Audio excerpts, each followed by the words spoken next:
ಅರ್ಜುನ ವಿಷಾದ ಯೋಗ ಶ್ಲೋಕ 8.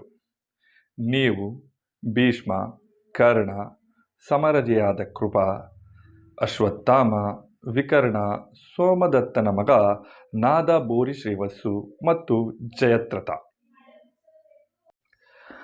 ದುರ್ಯೋಧನ ಮೊದಲು ದ್ರೋಣಾಚಾರ್ಯರ ಹೆಸರನ್ನು ಹೇಳುತ್ತಾನೆ. ಅವನಿಗೆ ಸೇನಾನಿಯ ಪಟ್ಟ ಬರಲಿಲ್ಲವೆಂಬ ಅತೃಪ್ತಿ ಇದ್ದರೆ ಸಮಾಧಾನವಾಗಲಿ ಎಂದು. ಅನಂತರವೇ ಸಮರಜಿಯಾಗಿರುವ ಕೃಪಾಚಾರ್ಯರು ದ್ರೋಣಾಚಾರ್ಯರ ಹತ್ತಿರ ನಂಟರು. ನಂತರ ದ್ರೋಣಾಚಾರ್ಯರ ಮಗನಾದ ಅಶ್ವತ್ಥಾಮನ ಹೆಸರನ್ನು ಹೇಳುತ್ತಾರೆ. ದ್ರೋಣಾಚಾರ್ಯರು ಅವರ ನಂಟರನ್ನು, ಅವರ ಮಗನನ್ನು ಮುಂಚೆಯೇ ಹೊಗಳುತ್ತಾರೆ. ಹೊಗಳಿಕೆ ಒಂದು ವಿಧವಾದ ಲಂಚ. ಅದಕ್ಕೆ ವಶವಾಗದವರು ಬಹಳ ಅಪರೂಪ. ಹೆತ್ತವರಿಗಂತೂ ತಮ್ಮನ್ನು ಹೊಗಳುವುದಕ್ಕಿಂತ ಆಗುವ ಸಂತೋಷಕ್ಕಿಂತ ಅವರ ಮಕ್ಕಳನ್ನು ಹೊಗಳಿದರೆ ಆಗುವುದು.